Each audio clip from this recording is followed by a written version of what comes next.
Friends, हमारा आज का टॉपिक है भारत के प्रमुख दर्रे, जिसमें हम 3 क्षेत्रों के दर्रे पढ़ेंगे। उसमें उत्तर भारत के प्रमुख दर्रे, पूर्वोत्तर भारत के प्रमुख दर्रे और दक्षिण भारत के प्रमुख दर्रे। नक्शे में प्रमुख दर्रों का एक दर्शाया गया है कि कौन कौन से दर्रे इसके अंतर्गत है, जिसमें उत्तर में हम देखेंगे कि जो उत्तरी भारत के दर्रे हैं, पूर्वी भाग में पूर्वोत्तर, जो पूर्व और उत्तरी वाला भाग है वहाँ पर पूर्वोत्तर है, और लास्ट में हम दक्षिण भारत के दर्रे पढ़ेंगे। सबसे पहले दर्रा का अर्थ क्या होता है? पहाड़ों के बीच का संकरा तथा दुर्गम प्राकृतिक मार्ग जिससे होकर पर्वतों को पार किया जा सकता है, दर्रा कहलाता है। यानी कि तंग रास्ते होते हैं जिनसे बड़ी मुश्किल से हम पर्वतों के उस पार जा पाते हैं, तो उसको जो सामान्य अर्थ में दर्रा कहा जाता है। अगर राजस्थान में बात करें तो इनको नाल के नाम से पहचाना जाता है, जैसे कि केवड़ा की नाल, फुलवारी की नाल, देसूरी की नाल। इस प्रकार से अलग अलग क्षेत्रों में अलग अलग हिसाब से क्षेत्रीय हिसाब से इनके नाम हैं। फिर आगे देखेंगे उत्तरी भारत के प्रमुख दर्रे, जिसमें सबसे पहले आता है काराकोरम दर्रा। तुर्की भाषा में इसे काला बाजरा या छोटे कंकड़ कहा जाता है। यह दर्रा भारत के लद्दाख केंद्र शासित प्रदेश में काराकोरम श्रेणियों के मध्य स्थित है। यह 5654 मीटर ऊंचा है और प्राचीन काल में इस दर्रे से यारकंद भी जाते थे। यहाँ से चीन को एक सड़क भी बनाई गई है। यह दर्रा बहुत अधिक ऊंचा होने के कारण यह वनस्पति रहित क्षेत्र है। तो दोस्तों, ये चित्र में हम देखेंगे कि काराकोरम दर्रा जो है भारत के काफ़ी उत्तरी भाग में स्थित है और काफ़ी ऊंचा है, तो वर्ष भर यहाँ पर बर्फ़ ही जमा रहती है। और ग्लेशियर भी है, काराकोरम ग्लेशियर काफ़ी बड़ा ग्लेशियर है, तो यहाँ पर वनस्पति नहीं पाई जाती है। फिर आता है जोजिला दर्रा। जोजिले दर्रे को बर्फीले तूफान का दर्रा कहा जाता है। यह जम्मू कश्मीर के जास्कर श्रेणी में स्थित है। इस दर्रे की ऊंचाई 3529 मीटर है। श्रीनगर से लेह जाने वाला मार्ग इसी दर्रे से होकर गुजरता है।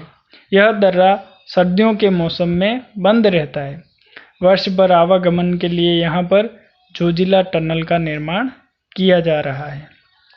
यानी कि सर्दियों में बहुत ज़्यादा बर्फ़ पड़ती है, जिसके कारण क्या हो जाता है कि ये दर्रा बंद हो जाता है, और जोजिला टनल जो है इस दर्रे को पार करने के लिए बनाई जा रही है। फिर आता है पीर पंजाल दर्रा। यह दर्रा जम्मू कश्मीर के दक्षिण पश्चिम में स्थित है। यह पीर पंजाल श्रेणी के मध्य 3494 मीटर ऊंचा है और यहाँ से मुगल सड़क गुजरती। प्राचीन काल में जब मुगलों के समय में यहाँ पर जो सड़क बनाई गई है वो गुजरती थी, जिसको वर्तमान में मुगल सड़क के नाम से जाना जाता है। फिर आता है बनिहाल दर्रा। इसे कश्मीरी भाषा में हिमावत कहा जाता है। यह जम्मू कश्मीर के दक्षिण पश्चिम में पीर पंजाल श्रेणियों के मध्य स्थित है। इसकी ऊंचाई 2832 मीटर है। जम्मू कश्मीर से या जम्मू से श्रीनगर का जो मार्ग है इसी दर्रे से होकर गुजरता है। यहाँ पर जवाहर सुरंग स्थित है, तो जो जवाहर सुरंग है वो बनिहाल दर्रे में स्थित है।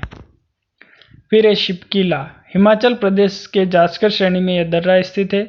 इस दर्रे से होकर शिमला से तिब्बत जाने का मार्ग है। सतलज नदी इस दर्रे के पास ही एक तंग घाटी से गुजरकर तिब्बत से भारत में प्रवेश करती है। फिर आता है रोहतांग दर्रा। रोहतांग का पुराना नाम है भृगुतुंग है। यह हिमाचल प्रदेश में पीर पंजाल श्रेणियों में स्थित है। इसकी ऊंचाई 4631 मीटर है। यह दर्रा मौसम में अचानक अत्यधिक बदलावों के कारण भी जाना जाता है। इसे लाहौल तथा स्पीति झीलों का प्रवेश द्वार भी कहा जाता है। इसी दर्रे में व्यास नदी का उद्गम है। दोस्तों, यहाँ क्या है कि अत्यधिक मौसमी बदलाव होते हैं और अचानक हो जाते हैं, जिसके कारण कि ये काफ़ी मुश्किल भरा दर्रा भी है। फिर आता है बड़ा लाचाला। इसकी ऊंचाई 4512 मीटर है। यह हिमाचल प्रदेश में जास्कर श्रेणियों के मध्य स्थित है। इस दर्रे से होकर मंडी से लेह जाने का मार्ग गुजरता है। फिर आता है माना दर्रा। इसे मानाला, चीरबतियाला, डोंगरीला आदि अन्य नामों से भी जाना जाता है। यह उत्तराखंड की कुमायूं श्रेणियों में स्थित है। इस दर्रे से होकर भारतीय तीर्थयात्री मानसरोवर झील और कैलाश घाटी के दर्शन हेतु जाते हैं।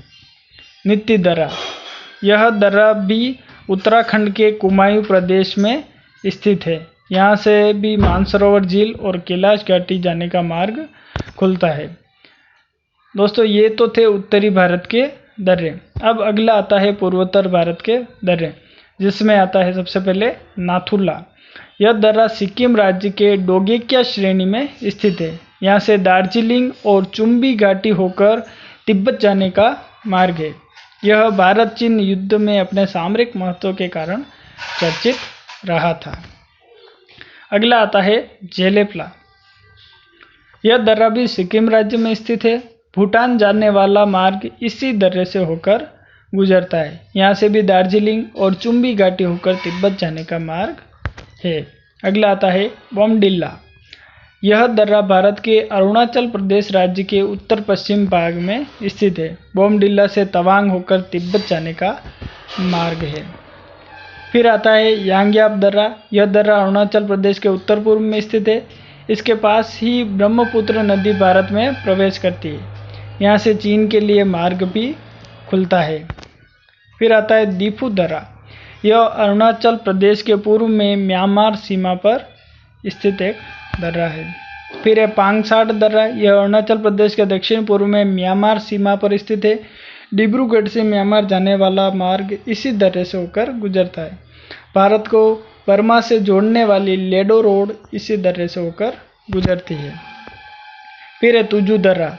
यह दर्रा मणिपुर राज्य के दक्षिण पूर्व में स्थित है। इम्फाल से तामू और म्यांमार जाने के लिए इसी दर्रे से रास्ता जाता है। फिर दोस्तों आते हैं दक्षिण भारत के प्रमुख दर्रे। इसके अंतर्गत पहला आता है थालघाट दर्रा। यह महाराष्ट्र राज्य में पश्चिमी घाट की पर्वत श्रेणियों में स्थित है। इस दर्रे की ऊंचाई 583 मीटर है और यह जो दर्रा है मुंबई को नासिक से जोड़ता है। अगला आता है भोरघाट दर्रा। यह दर्रा भी महाराष्ट्र के पश्चिमी घाट श्रेणियों में स्थित है। पुणे बेलगाम रेल मार्ग और सड़क मार्ग इसी दर्रे से गुजरता है। यह दर्रा मुंबई पुणे को जोड़ता है।